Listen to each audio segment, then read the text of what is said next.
Totally Football Show today, Tuesday in the Champions League. Wonders and blunders at the Bernabéu. Olise makes it look easy and Kane scores once again. While in Lisbon, Havertz and especially hands of Raya see Arsenal past Sporting in the week's second biggest story about players relying on Raya swipes. We'll be talking about all of that plus big Football League news and much, much more in this Totally Football Show.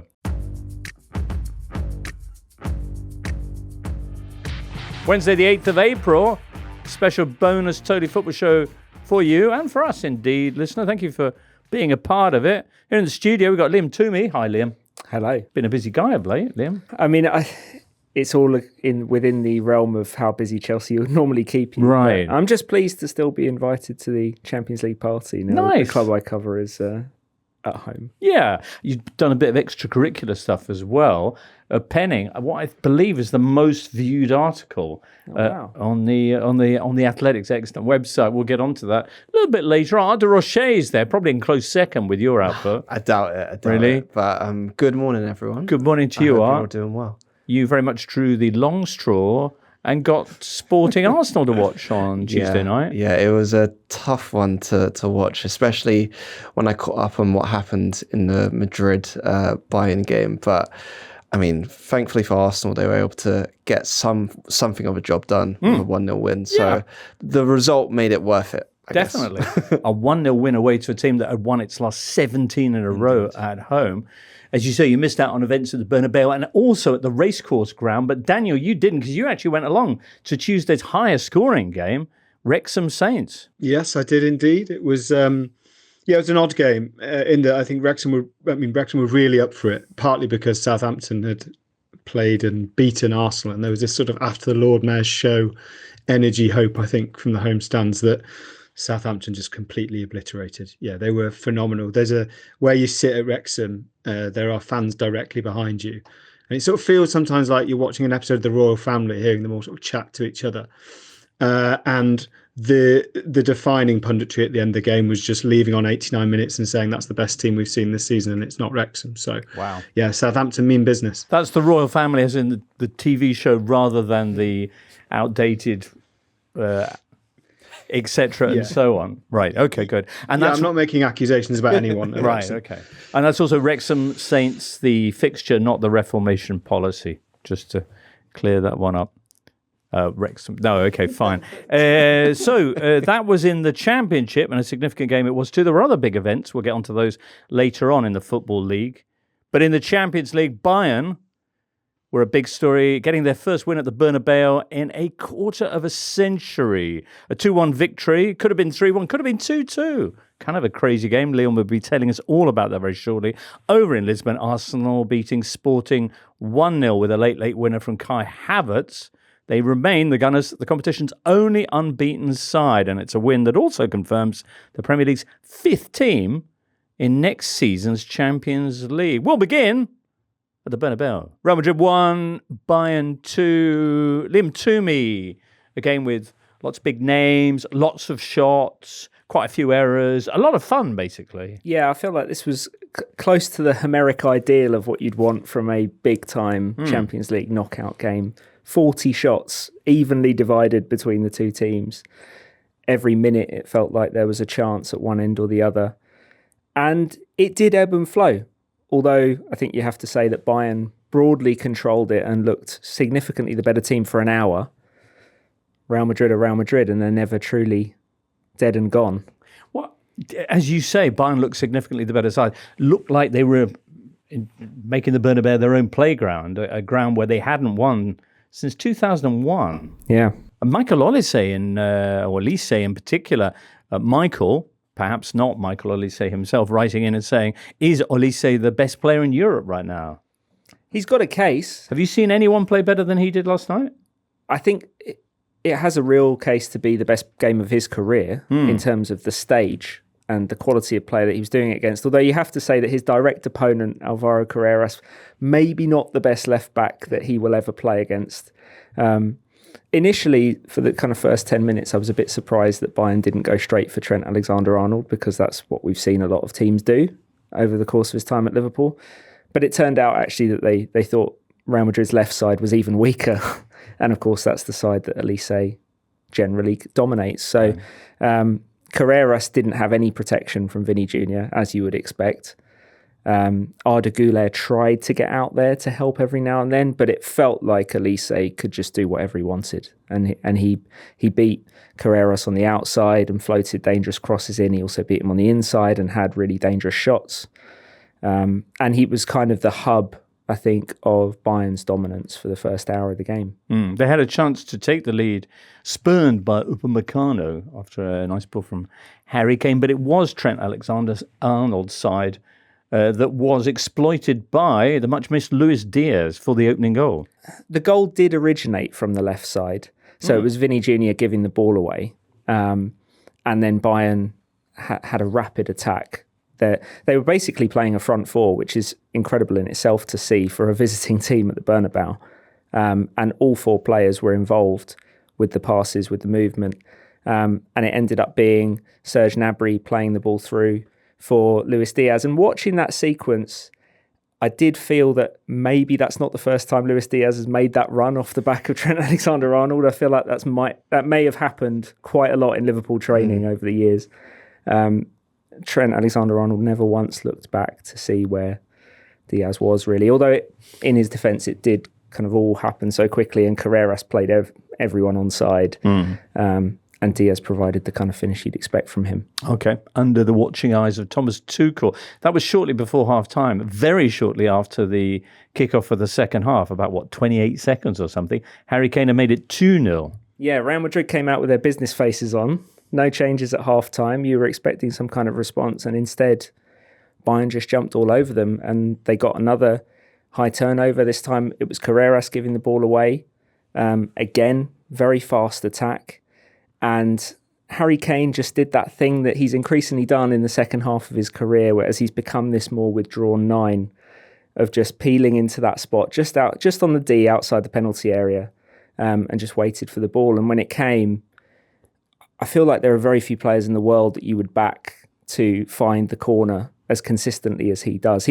I say this a lot about Harry Kane. He reminds me a lot of Frank Lampard in his prime, because he's obviously trained so religiously on his technique, particularly his shooting technique, that he's just incredibly reliable in those situations. And there was actually a chance later in the game for Kane where the ball was dinked into the box and he volleyed it over his shoulder, and I just thought it was going in the bottom corner, because you always think he's going to score. It would have been an outrageous goal, and it did go significantly wide. This one, though, found the net. The assist from Michael Olise, his 25th of the season. Yeah, I mean, all of Bayern's stats are incredibly gaudy. 49 goals for Harry Kane, and Olise's stats are nuts. I guess you have to allow a little bit for some Bundesliga padding there, but they're doing it against elite European opposition now. I wrote a piece on Kane last week, which wasn't meant to be a hot take, but sort of ended up being one by the reaction I got to it. And I sort of theorised that maybe he's, for the first time, this was hot take one for the first time, but that maybe he's the best player in the world at the moment. And I think Elise might be one of two or three players to rival him. The other two, at least one of the other two played against him last night in Kylian Mbappe. But as Liam says, it's this unnerving element to him that you don't really get with any other player at the moment. Generally, over the last X number of years, certainly since Cristiano Ronaldo's peak, I think we have looked for excitement and intrigue in the players that we like the most, and generally the ones that win the awards. And Kane is completely unerring. He is like a joke at the moment. He's a cheat code for Bayern. And the response to that article was to suggest that he hasn't done it in the biggest games, which I think is a bit mad about a player who scored in two major tournament semi-finals, but also for so much of his career, he was at a team that didn't really compete towards the end. This feels like arguably the biggest 6 months of Kane's career in terms of defining his legacy, I think, when he's got England to lead and is so important to England, and Bayern now to lead, albeit with a far better supporting cast. And last night was a heck of a good start, because he did have a role in the first goal, being withdrawn and deeper again. He obviously took the second one. And they look pretty unstoppable, Bayern. Bayern's ability to hoover up talent from the struggling clubs in the Premier League, whether company at Burnley or from London sides in difficulty, Michael Olise and Harry Kane at Spurs has really been transformational for them. Yeah, it's given them a whole new lease of life in terms of their attacking firepower, and Kompany appears to have kind of rejuvenated their identity as a team. I think he's kind of restored them to Pep Guardiola levels of dominance, at least domestically in Germany. And well, we'll see if he can do it in Europe. Of course, Guardiola fell short at Bayern ultimately. Well, Adore Apollo writes in as well, says, is Bayern squad depth going under the radar? Kompany had the ability to bring Musiala and Davies off the bench alongside Karl, who didn't even make it on the pitch on Tuesday night. They'll be able to rest players for the rest of the Bundesliga. They're 9 points clear at the top of the German First Division. They have to be favourites, says Adore Apollo. For him, what do you make of them as potential winners? Yeah, they are formidably deep. I think particularly when you compare to Real Madrid and the situation that they found themselves in this game. Real Madrid have incredible top-end talent, but Jude Bellingham gets injured at the wrong time of the season, and you saw what it did to the balance of Real Madrid's midfield for the first hour of that game. When he came on, the game changed and they looked a lot more dangerous, but they really couldn't compete with Bayern. So the game did change because at the end of it, for all the wonders of Kane and Olise, it was Manuel Neuer who was their outstanding player, making 9 saves, which is the most I read that he's had to make in any game in any competition for 5 years. It felt a little bit like his masterclass for Schalke against Manchester United, the one that was basically his statement to all of Europe that I may already be the best player in the world. And obviously he was at a much earlier stage of his career back then, but he doesn't seem to have aged. Like physically, in terms of mobility, I mean, he's had some serious injuries, but he's still so fast off his line, so great with his positioning outside of his box, and his command of the angles in the penalty area. There was one chance that stuck out to me where Vinny Jr. and Mbappe, it was maybe their best combination of the game, where Mbappe played the ball to Vinny Jr. and then curved his run to overlap him on the left, and Vinny Jr. slipped him in. And it was a tight angle, but against most goalkeepers, you think Mbappe might find the far corner there. But Neuer's so big, and he'd also positioned himself so perfectly that the angle was just gone immediately. I'm not sure if this is the same chance, but there was one shot where his body, the commentator says that he's spread, but his body's actually gone inwards, and it's like both of his legs are stuck together. And obviously the injuries that he's had in recent years, to be able to not just come back to playing at this level, but having the agility and flexibility to do that at his age, I think is unbelievable. Yeah, and maybe his signature moment of the game actually was completely psyching out Vinny Jr. in a one-on-one. It was a mistake, I think, from Upamecano. And he was just completely in around the hour mark. It looked like this was going to be the turning point of the game. This was the moment Real Madrid had been waiting for. And I think Vinny Jr. looked up and realised, wow, he's a lot closer than I thought he would be in this situation. And Neuer managed to just calmly but very quickly shepherd him to a less favourable angle and then kind of take the shooting pocket of the goal away so that he could only really hit the side netting. And looking at Vinny Jr.'s face afterwards, it was almost like he couldn't quite process what had happened. Like he always scores those chances, or at least it feels like he does in big Champions League games. And Neuer just took him out without appearing to even do that much. Neuer was eventually beaten by Kylian Mbappe, who hadn't scored in his previous He almost saved that matches. one, though. Almost saved that one. It's incredible. That scoreline, 2-1, it's Real Madrid and you never know, etc. Well, you kind of do know when it's Real Madrid often. What do you think then? Sorry, I return as well to the earlier question. You mentioned Jude Bellingham coming on. What was the difference for Real Madrid? Were they always in this game but just didn't realise it? It's weird because the way the team's set up, Madrid had technically a numerical superiority in midfield. So they should have been able to at least have a fighting chance of controlling possession. But the way that Bayern functionally played, even though they only had two in Kimmich and Pavlovic, because Kane was dropping deep, because Gnabry was dropping deep, it was so fluid and Olise would come central sometimes. They just controlled the game. I think after the first 10 minutes, Real Madrid had a decent first 10 minutes on the ball without necessarily threatening all that much. And then it just became one-way traffic. And Madrid just felt it was the most passive performance I've seen from them at home in quite a long time. Yet they had 9 shots. Yes, they did, because they've always got, with Mbappe and Vinny Jr., the puncher's chance. Right. And it's probably the best puncher's chance in world football, given how good those players are and how fast they are. So you always have to be wary, and Bayern always looked a little bit vulnerable at the back.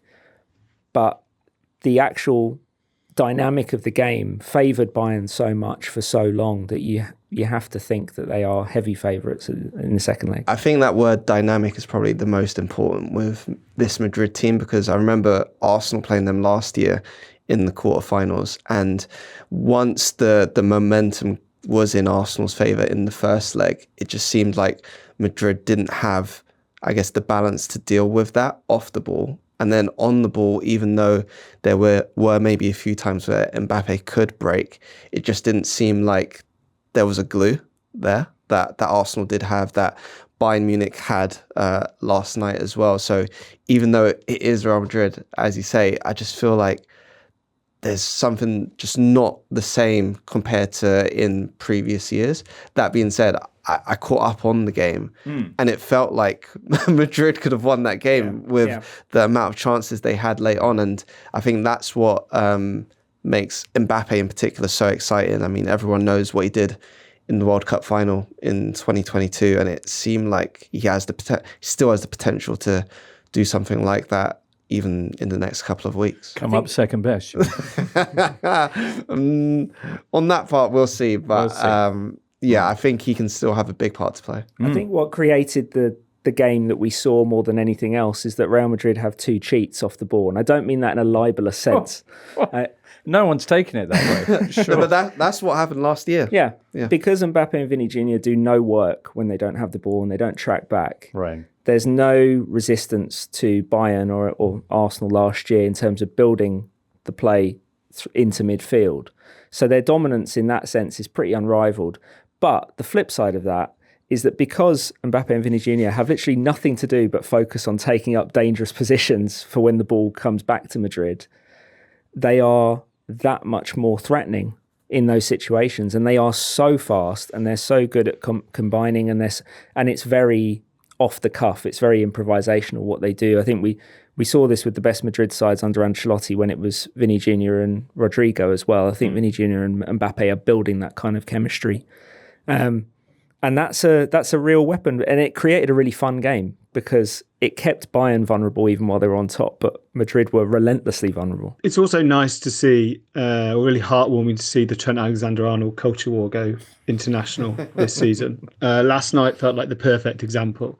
After the game, I saw tweets from 2 professionals in the industry, and they might both be right. And one of them was saying, like, you know, the way he creates that goal for Mbappe, some of the passes he's playing, this is why he has to be at the World Cup.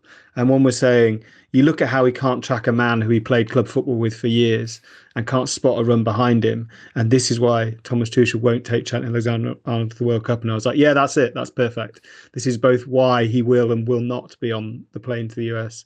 And yeah, it's kind of fascinating that he is forever destined to be this, like, weird, like one of those sort of desk toys that just constantly swing and in constant movement. It's like every good thing that happens every action will get a reaction. Everything good thing he does, someone will say yeah, but every bad thing he does, people will say yeah, but. And last night, just from watching the highlights this morning, last night felt like a pretty good embodiment of that. Schrodinger's Galactico. There you go. A dress that is neither blue nor gold, or perhaps both at the same time. Rather less heartwarming, though, on Tuesday, the news from FIFA that they're launching disciplinary proceedings against the Spanish Federation after the incidents that Paul Balus was telling us about in Tuesday's Totally Football show during the Spain-Egypt game played at Espanyol's ground. Large parts of the ground, much of the stadium apparently joining in repeated chants, anti-Islamic chants. And it was kind of worrying from that point of view to see similar chants enacted outside the Bernabéu ahead of the match. Obviously, this is not an isolated issue. Art, go on then. You sat through what The Athletic described as a seriously tough watch. But you did get to see a lovely goal at the end. Yeah, it was a great goal. Gabriel Martinelli was the real spark for Arsenal. He came on, quarter of an hour to go? Yeah. Less? 10, 15 minutes to go. Right. And until that point, a lot of Arsenal's play had almost been like walk-in football, to be fair. There was no real pace in the play, whether that was running with it or passing. And when he came on, he just looked like a player that wanted to make a difference. And for the goal, he's come inside the field, lovely ball over the top for Kai Havertz, who, I mean, as Liam would know extremely well from his time at Chelsea, is so good at ghosting into the penalty area without being marked. Also, his touch to kill the ball. Great touch. And I also think the finish is much harder than he made it look because, I mean, everyone's been in those positions at five-a-side, let's say, and you want to put it through the keeper's legs. It's really tempting, but to find the corner and beat the extended hand of Rui Silva, I think he's done extremely well in that position. But those two, I think in particular, really helped Arsenal out there because even though I feel like the game did have some ebb and flow, not as much as Madrid v Bayern, Arsenal needed to come away with a win after what had happened in the Carabao Cup and the FA Cup. Right. What happened in the Carabao Cup when they had Kepa in goal? Now, one similarity between this game and the one at the Bernabéu was that the winning team's goalkeeper was man of the match, and the return of David Raya between the posts for the Gunners was decisive, would you say? 100%. When you look at him this season, I feel like he's had similar performances throughout the year. I mean, I remember West Ham at home in October or Forest at home in September, and he's come up with big saves at 0-0 or 1-0 to keep Arsenal ahead. And then they've gone on to build on a lead. And those moments, I think, can't be underestimated in the story of their season because he's done it so often. And he had a couple in this game, and particularly that early chance set up by a wonderful Trivela pass, extravagant pass from Diomande. Yes. For the left back. Araujo, right. I believe. Yeah. Sorry if the pronunciation is terrible. But that first save in particular, I didn't actually realise. Sometimes when there's a fingertip save, it's hard to really understand how much of a difference it's made, but there was one close-up angle that showed the difference in trajectory of the ball, and to be able to flick that onto the crossbar, I think, could completely make the tie for Arsenal. But then also in the second half I believe it was a double save or a reaction to not being able to hold on to one shot and then spreading again, kind of like Neuer did. Or didn't. I thought his reactions, his concentration is basically the big key to being able to help Arsenal in so many situations where in previous years they may have conceded and gone on to draw a game. In previous years or previous games, indeed. Previous games. How many Arsenal fans would have watched last night or at least come away thinking, what could have been this season? Ooh, a few, but I know it's tough to put yourself in the mind of an Arsenal fan. A few, but I do feel like some Arsenal fans are probably over the Carabao Cup final. Oh, really? Yeah, because and the Southampton game. Maybe the Southampton game, not so much, but the Carabao Cup final was coming up to 3 weeks ago. Right. And I don't even remember who won it, to be fair. No.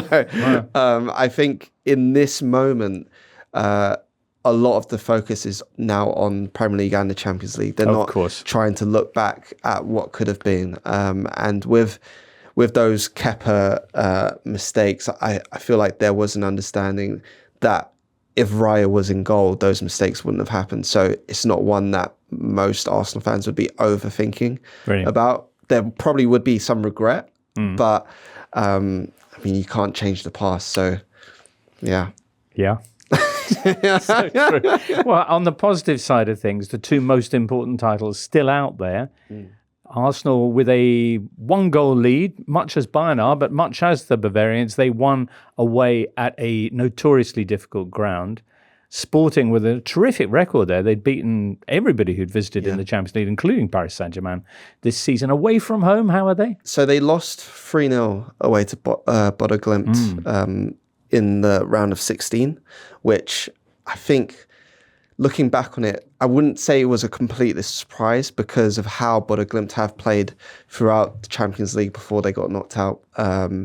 And looking at how the second leg came about for Sporting, obviously it was at home, but it was interesting that Rui Borges, their manager, gave them 2 days off after that first leg, just to completely reset mentally and physically. Right. I don't know if he'd do the same this time around. They weren't, I guess, put away as convincingly as they were out in Norway. But what they would, I guess, take encouragement from is their performance, because they really hurt Arsenal at times, even though they didn't score. They showed that they are a side that can cause issues at the Emirates if they are brave and really go for it. So it's not one where Arsenal would think, okay, the tie's done. I think there's respect there from both sides, and Arsenal are really going to have to, I think, up it in the second leg, because even though they have the lead, I don't feel like they can perform the same way for the first half hour, 45 minutes, hour of that game. All right. They may well have Bukayo Saka returning already. Declan Rice was back for this game as the injury crisis eases a little bit for Mikel Arteta. Whoever makes it through from the tie with Sporting will be taking on either Barcelona or Atletico Madrid in the semi-finals. They face each other on Wednesday evening, while Paris Saint-Germain or Liverpool await whoever makes it through the second game at the Allianz Arena. In other Gunners-related news on Tuesday, before we move on, a shout-out to Aaron Ramsey, who has announced his retirement from football just yesterday. He'd been without a club since leaving Mexican side Pumas. Do I pronounce the initials or do I just say UNAM? I think that's fine. Pumas. Yeah. Okay. After that sad business with his dog. But so, yes. But sad to see him go. Yeah, another player who I grew up watching that's retired and makes me feel old. Right. But how old is he now? 35. Yes, 35. Yeah. So, I mean, I remember him coming in. Actually, the first time I watched him was the FA Cup final. Cardiff versus Portsmouth. And that summer that he joined Arsenal, Manchester United have actually, they'd put on their website that they'd signed him. Oh. So it was kind of before, obviously, the David Ornstein time where you kind of know what's happening before it's confirmed and stuff. But for his time at Arsenal, I mean, I think it's, looking back, it's quite mad how young he was and the amount of games he was playing, even after that broken leg that he suffered at Stoke, to be able to come back and have a season like he did in 2013-14, where he really took the league by storm. I think his ability should be looked back on and, you know, really respected, because he's a player that I don't think you see much of in the Premier League. And for me, I think one of my favourite goals that he scored is actually not in the Premier League, not even in the Champions League, but it's the Europa League, a game against CSKA Moscow, where Ozil dinks a ball into him, and he's jumped and he's managed to work the outside of his right boot into this mad position to flick the ball over Akinfeev. Really, really lovely goal. I'd recommend everyone to go and look it up, because it is top stuff, and it just shows the wizard that this guy was, that I think people only saw in glimpses. Right. For Wales as well. He made the team of the tournament in Wales' remarkable Euro 2016 campaign. Daniel? Yeah, I mean, we haven't heard from Aaron Ramsey for a while, but I think you can probably expect to hear from him more now. I remember seeing a video at Euro 2016 where they asked 7 or 8 of the Wales squad which player in the squad would go on to be a very good manager. And all of them answered Aaron Ramsey within about a quarter of a second of the question finishing. He did because he's not played a lot of football recently and he had a lot of injuries, he finished his UEFA A licence in 2024. He's already managed Cardiff on a player manager basis, although it was very much caretaker managing at that point. So I think, he said, I want to manage Wales one day, and that's, the goal for the rest of my career in football is to manage my country. So there is very much a conveyor belt, I think, for that to happen. So expect to see him going for a managerial job soon. I'm just watching the CSKA game at the moment, Not all of it. But Ramsey's already scored once. It's not the goal you're talking about. Is this the game at the Emirates? Yeah. Oh, at the right. Emirates. It'll Yeah. be on its way then. It's remarkable, the team. It's not remarkable if you remember what Arsenal was up to at the time, but they had Ozil, they had Ramsey, Mkhitaryan. There's probably others in there as well. Well, I mean, the game that Daniel mentions that he managed a caretaker role for Cardiff he was actually against Jack Wilshere against Norwich. That was back end of last season. And that was another kind of wow moment for a lot of Arsenal fans who grew up watching them. But I mean, for both of them, Lacazette scored a really good goal as well, left-footed, kind of on the half volley in that game. I remember being kind of right in front of it. But yeah, in terms... Is that for the Ramsey goal? That's the Ramsey goal. Yeah. Imagine watching that in real time. That was honestly... I couldn't believe I'd seen it. So the other takeaway from this is how much he looks like Theo James. If he doesn't go into management, possibly not got the same build, but... Anyway, sorry, perhaps you had something more apposite there. Jack Wilshere being in management now, full-time with Luton Town. He's got the Virtu Trophy final coming up soon. Okay. What is the Virtu Trophy? So it's like the St. Johnston's Paint Trophy. Oh, okay, yeah. If I'm going back even further. Yeah. So yeah, he's got a trip to Wembley coming up, Jack Wilshere. Hopefully it goes well for him. But yeah, a lot of that kind of group of players are coming towards their retirement now, which is quite scary for me. Well, next on the making you feel old and wistful list is Bernardo Silva. We'll be getting misty-eyed about him. Or perhaps not. I don't know how people feel about Bernardo Silva. I think it depends who you support. Right. Yeah. Anyway, his departure from Man City, at least, although hopefully not from football, confirmed this week by Manchester City. Amidst all of this, Liam, you wrote this week, and I referenced this at the top, this much-clicked investigation of where is Mykhailo Mudryk now, and the answer is quite surprising. Yeah, I didn't actually know how many people had read this, so that's quite pleasant to hear.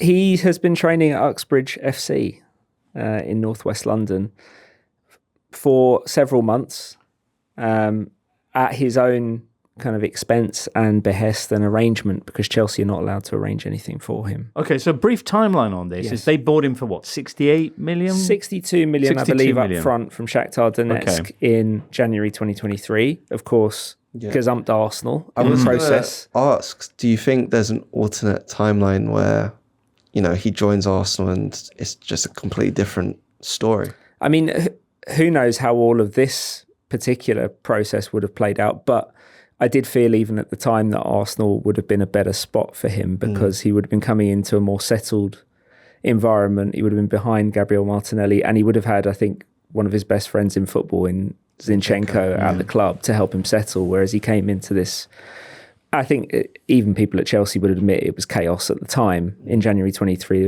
in the process of overhauling the squad with Graham Potter, who obviously wasn't long for the job. And I think Mudryk's career at Chelsea never really recovered from that bad start. But then, of course, this anti-doping violation happens. So he's been charged with that, but he's never actually had a verdict on it, and as a result doesn't know how long he will be suspended for. Yeah, so the timeline on this, December 2024, the FA wrote to him about an adverse finding in a routine urine test. Right. So he hasn't played since then. His last game for Chelsea was a 2-0 win over Heidenheim in the UEFA Conference League group stage, a game he scored in, but it feels like a century ago. And then in June 2025, the FA formally charged him with a violation of their anti-doping policies. And so the disciplinary process has been ongoing since then, but no one is guiding or briefing or saying anything about it. Everyone's very tight-lipped, and there is no clarity, it appears, even really to the parties involved, about when this is actually going to be concluded. Is it behind Man City on the docket, do you Well, think? that's the thing. There have been some suggestions that the FA and the Premier League are a bit busy with other stuff. I mean, the FA still haven't ruled on Chelsea's historic breaches of financial rules. I thought they had. No, the Premier League I came see. back and punished Chelsea. The FA are still to rule on that. Oh, they have a separate It's a separate process that's going on. Again, it's unlikely to end in a sporting sanction, we're told, but that may happen before Mudryk. Mudryk could get clarity today. He could get clarity in a week, in a month, but it's been 16 months now since he played. Even longer since he played a game. When you were saying December 2024. So about 16 months since he played, and I think about 10 months since he was charged. Right. Okay. Yeah. And the thing for me about the piece was, how do you stay ready as a footballer when you don't, and you're not allowed to play football, and you don't know when you will be? And it was quite interesting to find out essentially why he'd picked Uxbridge FC. It's important to know I didn't get any of this. I didn't get any of this from him. He's quite a shy, reserved character. Did you speak to him at all? No, I kind of said hello, and that was it. There's not much he can say really in the midst of this process. He picked Uxbridge FC, I think, because it's a very secluded place. It's a public facility. He could rent the pitch. And they also happen to have the same grade of 3G surface that young boys in Switzerland do. So it's far beyond the level that you'd usually expect from step 3 in England.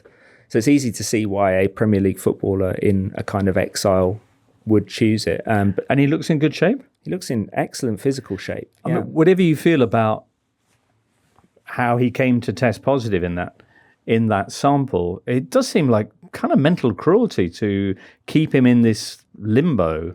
Yeah, I mean, we just don't know how the positive test came about. Right. And he maintains his innocence, has done since the start.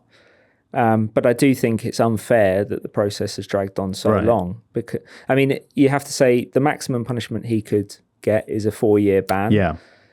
History suggests that time served would be part of any punishment, and he's already missed 16 months.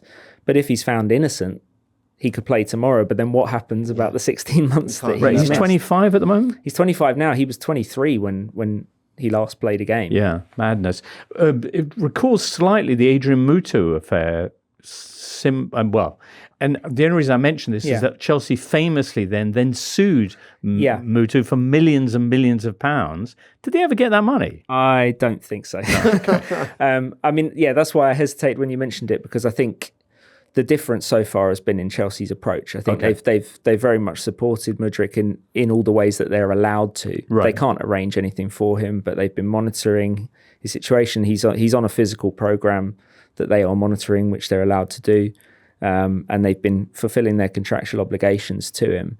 I think with Mutu, it was immediately more of an adversarial situation because it was a recreational drug, and there was a sense, I think, maybe that he wasn't taking life super seriously at Chelsea after all the money they'd spent on him. And it felt like Chelsea were maybe sending a bit of a message by pursuing him as vociferously as they did through the courts. I mean, that took more than a decade, that legal fight. Did it? Yeah. Yeah, it went through every conceivable sporting court you could imagine. And I think it ended up with Chelsea technically winning, but I don't think they ever got anything close to the money that they were technically awarded. Listener, amongst all the other things that happened this week, Tuesday night brought news of the passing of Mircea Lucescu, who I think for pretty much anyone who's followed the game anytime in the last 4 decades is something of a legend. We saw him only a fortnight ago managing Romania in their World Cup playoff with Turkey, and we did kind of wonder, I think most of us at the time, if it was his goodbye.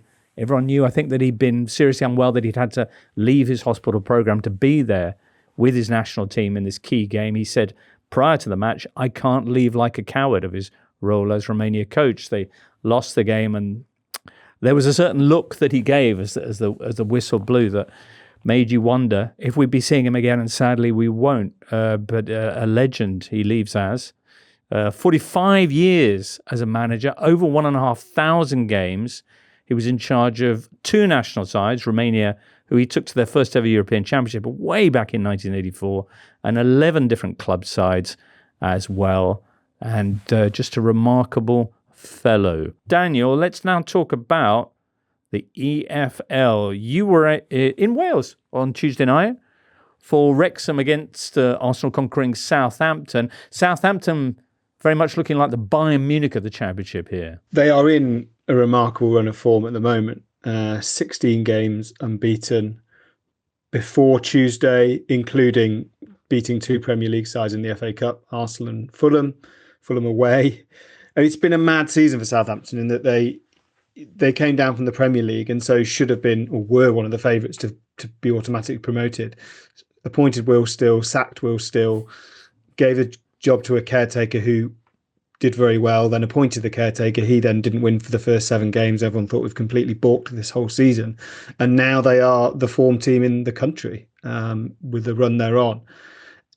It was such a statement on Tuesday night. So Southampton made 6 changes. They changed both their central defenders, both their holding midfielders and their striker from a team that beat Arsenal and beat Wrexham 5-1 away. It was a remarkable thing to see. The game was close until it was 3-1. There was a kind of heads gone down, Southampton sort of kicking, stop, he's already dead element to the last 15 minutes of the game. But before that, they just look really good under Eckert now. There's 2 things he's done, or 3 things he's done very quickly. Firstly, they bought Seal Larine, who didn't play much and is now fit and firing, and him instead of Adam Armstrong just gives them such a big physical presence up front.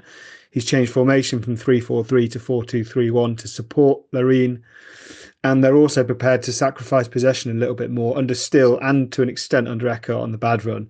They were this kind of sterile domination, having the ball but not really doing anything with it team. They're the opposite of that now. They are all action, and they've got some of the best players in the Championship. They should have. They sold players for nearly 150 million last summer, Southampton, in Fernandes and Dibbling and others. And they didn't spend it particularly well, but it has finally all clicked. And they are, I think you'd call them the team you don't want to face in the playoffs. There's still a slight squeak that they could get top 2 because they play Ipswich at home before the end of the season. They'd need Ipswich to drop 3 or 4 points and Southampton to win every game. But the way they're playing at the moment, the winning every game bit looks possible. Currently 6 points between Saints in 6th spot and Ipswich, who have moved ahead again of Millwall and Middlesbrough back into 2nd spot thanks to the other results on Monday, which saw the Lions, who we bigged up in Sunday's show, promptly lose. But all in all, a good set of games for Saints. Rod Stewart scored again. That's nice to see. Coventry and Ipswich. Coventry only drew 0-0 at Hull, but they still bettered their position in terms of what they need to secure automatic promotion. Only 4 points now are necessary for Frank Lampard's side from their final 5 games to return to the Premier League for the first time in 25 years. Ipswich, meantime, who are looking for an immediate return, as mentioned, now second on goal difference, but with those 2 games in hand. They came from behind to beat Birmingham 2-1. Daniel, you like to get around, and you were also in Berkshire at Reading on Monday to see Lincoln getting promoted to the Championship for the first time in 65 years. Yeah, the story of the EFL this season by a distance, Lincoln, in terms of overachievement, in terms of building. So 10 years ago this season, Lincoln were finishing in the bottom half of the National League, England's 5th tier, for the 5th season in a row. And Leicester were winning the Premier League. And at best for Leicester, they'll play each other next season. It's not guaranteed that Lincoln won't be in the division above Leicester, obviously, with their relegation pending. But Lincoln have just gone about everything the right way. It started very quickly. Listeners may remember their FA Cup run when they played Arsenal in an FA Cup quarter-final under the Cowley brothers. That paid for a training ground, paid for some ground improvements. And ever since then, they have just supercharged everything by being really smart. So last season in League One, Birmingham City were promoted on April the 8th, which was the earliest ever promotion from that tier. The average wage at Birmingham last season was £18,500, we are led to believe. It's being reported for players. Lincoln don't pay anyone more than £3,500 a week. They have done this on a budget. Michael Skubala has been phenomenal. His coaching team with Chris Cohen and Tom Shaw, former friend of the show, or still friend of the show, David Priest as goalkeeper coach and set piece work. They're just brilliant at everything they do. And I think I said it on the show the other day, but you feel sometimes covering the FL that it's all bad news and financial emergency. So it's really nice to go to clubs that get it right. And they also let me go on the pitch with them to celebrate winning the title on Monday, which is, goes up in that kind of top 10 career moments. You pitch invaded Daniel Storey. I did what Daniel Storey does, which looks sheepish and tried to stay quiet and try and sneak on. and nobody telling me not to, and the club said it was fine, and nobody at Reading told me not to. It's just magic to stand in front of an away. It's not a club I support, but to stand in front of an away end and watch them, 3,000 people in an away end celebrating, as you say, first promotion to the second tier in 65 years. 65 years. Just on Lincoln City, I've done a few bits with them over the years. Obviously, as Daniel mentioned, there's Arsenal link there because of the FA Cup game, but also around the start of this decade, so during COVID times, they were really good at using the loan market. So they took a couple of Arsenal players. One was Tyrese John-Jules, who's now playing at Kilmarnock, and the other is Brooke Norton-Cuffy, who's now in Serie A with Genoa, and was being linked to a move to Inter in January.